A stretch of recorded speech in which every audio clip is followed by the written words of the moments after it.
Everyone and welcome back to our channel. Vraj iron and steel अपना IPO लेकर आने वाले हैं ऑन 26 जून और आज के वीडियो में हम इसी आईपीओ को एनालाइज करेंगे, जानेंगे कि ये कंपनी क्या करती है, इसके फाइनेंशियल्स कैसे हैं और क्या आपको इनके आईपीओ में अप्लाई करना चाहिए।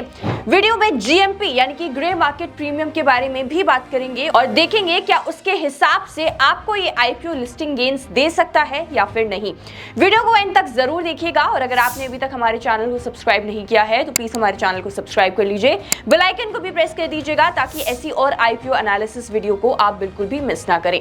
और अगर आप इन्वेस्टमेंट करना चाहते हैं लेकिन आपके पास डीमैट अकाउंट नहीं है तो डिस्क्रिप्शन में लिंक दिया गया है, आप जाकर वहां से फ्री में अपना डीमैट अकाउंट ओपन करवा सकते हैं। चलिए जल्दी से अब वीडियो को स्टार्ट करते हैं और जानते हैं कि व्रज आयरन एंड स्टील ये कंपनी आखिर करती क्या है। तो देखिए ये कंपनी मैन्युफैक्चर करती है sponge iron, MS billets and TMT bars को under the brand name Vraj. इस कंपनी के दो मैन्युफैक्चरिंग प्लांट हैं जिसमें से एक मैन्युफैक्चरिंग प्लांट इनका रायपुर में है और दूसरा बिलासपुर में है जो कि छत्तीसगढ़ में है। इनके ये प्लांट्स 52.93 एकर्स ऑफ लैंड में फैले हुए हैं और काफी बड़े हैं। Company currently has a production capacity of 57,600 TPA of MS billets which its rolling mills can use to manufacture TMT bars with a production capacity of 54,000 TPA। बात करें अगर कंपनी के पोर्टफोलियो की तो it comprises of offerings such as sponge iron, TMT bars, MS billets and by-products like polo char, pellets and pig iron which cater to a mix of industrial customer and end users।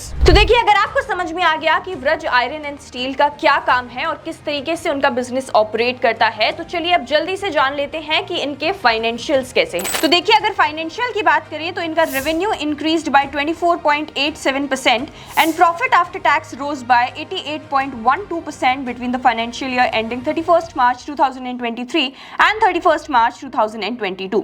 अगर हम इनके assets, revenue, profit after tax, net worth, reserves and surplus and total borrowings को 2022 से 2023 में compare करें तो 2022 के अंदर इनके एसेट्स थे 150 crore rupees which increase to 191 crore rupees in 2023।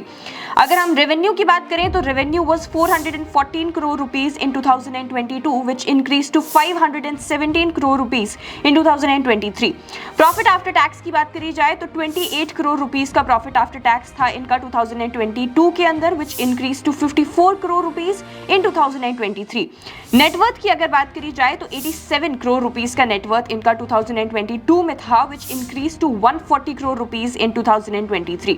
Reserves and surplus को देखें तो 82 करोड़ रुपीस के रिजर्व्स एंड सरप्लस 2022 में थे जो काफी इंक्रीज हो गए 2023 में to 135 crore rupees. Total borrowings की बात करें तो ये काफी रिड्यूस हुई है, 42 करोड़ रुपीस की टोटल बोरोइंग्स 2022 में थी which decrease to 22 crore rupees in 2023। लेकिन अगर इनके 31 दिसंबर 2023 के डेटा पे हम एक नजर डालें तो हमें दिखेगा कि इनका प्रॉफिट आफ्टर टैक्स जो है वो भी रिड्यूस हुआ है, साथ साथ रेवेन्यू भी रिड्यूस हुआ है। सो 23 के अंदर तो इनके फाइनेंशियल्स बेटर आए थे from the previous year but 23 दिसंबर में इनके फाइनेंशियल्स थोड़े से वीक नजर आ रहे हैं। Although companies reserves and surplus are increasing rapidly और ये काफी अच्छी बात है क्योंकि अगर reserves and surplus ज्यादा होंगे तो ये easily अपनी total borrowings को repay कर सकते हैं। चलिए अब इनके key performance indicators की बात कर लेते हैं तो व्रज आयरन एंड स्टील का मार्केट कैपिटलाइजेशन है 682 करोड़ रुपीस का, ROE है 23% का विच इज गुड, ROCE यानी कि रिटर्न ऑन कैपिटल एम्प्लॉयड की बात करी जाए तो ये 25% का है which is again a good thing.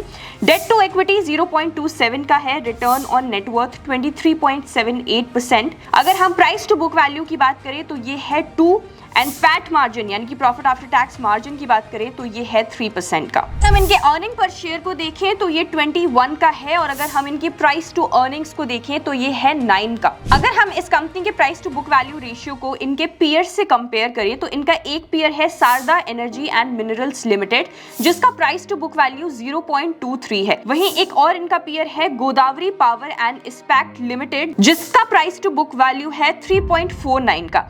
And Shyam metalics and energy limited जो कि अनदर पीयर है इनके, उनका प्राइस टू बुक वैल्यू है 2.17 का। तो देखिए यहाँ पे ये जो अपना आईपीओ लेकर आ रहे हैं अगर हम इनके पीयर से इन्हें कंपेयर करें इनकी वैल्यूएशंस के अंदर तो हमें ये पता लग रहा है कि दे आर फेयरली वैल्यूड बहुत ज्यादा अंडर वैल्यूड नहीं है, बहुत ज्यादा ओवर वैल्यूड नहीं है अगर प्राइस टू बुक वैल्यू को देखा जाए तो। चलिए अब हमने कंपनी के फाइनेंशियल्स की बात तो कर ली, अब जल्दी से ये देख लेते हैं कि ऑब्जेक्ट्स ऑफ द इशू क्या है इनके आईपीओ के, यानी कि आईपीओ से जो फंडिंग ये उठाने वाले हैं उसे इस्तेमाल कहां करेंगे। तो देखिए इनका जो बिलासपुर के अंदर प्लांट है उसे ये एक्सपैंड करने के बारे में सोच रहे हैं और उसके अंदर जो केपेक्स रिक्वायरमेंट्स आएंगी उसको फुलफिल करने के लिए ये फंड्स को यूज करेंगे। इसके अलावा अपने इस बिलासपुर प्लांट को एक्सपैंड करने के लिए इन्होंने एचडीएफसी बैंक से काफी सारा पैसा बोरो भी कर रखा है, तो उस डेट को रीपे करने के लिए और प्रीपे करने के लिए भी ये आईपीओ प्रोसीड्स का इस्तेमाल करेंगे। Other than that they will use the proceeds from the IPO from journal corporate purposes. चलिए अब जल्दी से हम आईपीओ डिटेल्स को देख लेते हैं और साथ में ये भी जान लेते हैं कि मिनिमम और मैक्सिमम एचएनआई और रिटेल इन्वेस्टर्स कितने लॉट्स के लिए इस आईपीओ में अप्लाई कर सकते हैं। अगर हम आईपीओ डिटेल्स की बात करें तो जैसे कि मैंने आपको बताया कि ये आईपीओ 26 जून 2024 को ओपन होने वाला है और 28 जून 2024 को क्लोज हो जाएगा। इस आईपीओ का प्राइस बैंड है 195 रुपीज टू 207 रुपीज पर शेयर। लॉट साइज 72 शेयर्स का है, यानी कि एक लॉट के अंदर आपको 72 शेयर्स मिल जाएंगे। टोटल इशू साइज की बात करें तो ये 171 करोड़ रुपीस का है और ये पूरा एक फ्रेश इशू है, यानी कि टोटल इशू साइज के अंदर कोई भी ओएफएस नहीं है। Issue type book build issue IPO होने वाला है। लिस्टिंग इसकी एनएसई और बीएसई दोनों पर होगी। अगर हम बात करें आईपीओ टाइमलाइन की तो basis of allotment is on July 1। अगर आपको आईपीओ नहीं मिलता है तो आपके पास रिफंड्स आ जाएंगे ऑन जुलाई 2। अगर आपको आईपीओ मिल जाता है then the shares will be credited to your demat account on July 2। इस आईपीओ की लिस्टिंग डेट जुलाई 3 रखी गई है। अगर हम बात करें मिनिमम और मैक्सिमम लॉट साइज की जिसके लिए रिटेल और एचएनआई अप्लाई कर सकते हैं, तो मिनिमम रिटेल एक लॉट के लिए अप्लाई कर सकते हैं जिसके अंदर उन्हें 72 शेयर्स मिलेंगे amounting to 14,904 rupees. Retail maximum 13 lots के लिए अप्लाई कर सकते हैं जिसके अंदर उन्हें 936 शेयर्स मिलेंगे amounting to 1,93,752 rupees. Small HNI minimum 14 lots के लिए अप्लाई कर सकते हैं जिसके अंदर उन्हें 1008 शेयर्स मिलेंगे amounting to 2,08,656 rupees. Small HNI maximum 67 lots के लिए अप्लाई कर सकते हैं जिसके अंदर उन्हें 4,824 शेयर्स मिलेंगे amounting to 9,98,568 rupees. Big HNI minimum 68 lots के लिए अप्लाई कर सकते हैं जिसके अंदर उन्हें 4,896 शेयर्स मिलेंगे अमाउंटिंग टू 10,13,472 रुपीज। इस आईपीओ की एक और चीज अच्छी है कि अगर हम इस आईपीओ में प्रमोटर होल्डिंग को देखें तो इट स्टैंड्स एट 99.99%। तो चलिए हमने आईपीओ डिटेल्स के बारे में भी जान लिया। अब जल्दी से आपके फेवरेट पार्ट पर आते हैं विच इज जीएमपी। जीएमपी की बात कर लेते हैं और देखते हैं कि आपको ये आईपीओ लिस्टिंग गेन्स दे सकता है या फिर नहीं। लेकिन देखिए सिर्फ जीएमपी के बेसिस पर आईपीओ में अप्लाई मत करिएगा क्योंकि कई बार ग्रे मार्केट प्रीमियम को मैनिपुलेट भी किया जा सकता है क्योंकि जो ग्रे मार्केट होता है ये एक अनरेगुलेटेड मार्केट होता है। अगर हम इस आईपीओ के जीएमपी की बात करें तो इसका last GMP was 40 rupees updated on 23 June 2024। Estimated listing price इसके हिसाब से है 247 रुपीज और एस्टिमेटेड गेन परसेंटेज को अगर हम देखें तो इट इज 19.32%। अगर हम यहाँ पे इनके जीएमपी ट्रेंड को देखें तो 20th जून को इनका जीएमपी 20 था, 21 को इनका जीएमपी 20 था, 22 को इनका GMP increased to 40 rupees and 23rd that is today it is at 40 rupees. तो इनका जीएमपी इज अराउंड 20%। यहाँ पे 19.32% का जीएमपी इनका देखने को मिल रहा है। ये आईपीओ शायद आपको लिस्टिंग गेन्स दे सकता है अगर आप आगे भी इनके जीएमपी को ट्रैक करेंगे और जीएमपी आगे बढ़ता है तो हो सकता है ये आईपीओ आपको लिस्टिंग गेन्स दे सके। लेकिन इस आईपीओ के फाइनेंशियल्स को आप जरूर ढंग से पढ़िएगा before applying for the IPO, even when आप आईपीओ के अंदर सिर्फ लिस्टिंग गेन्स के लिए ही अप्लाई कर रहे हो।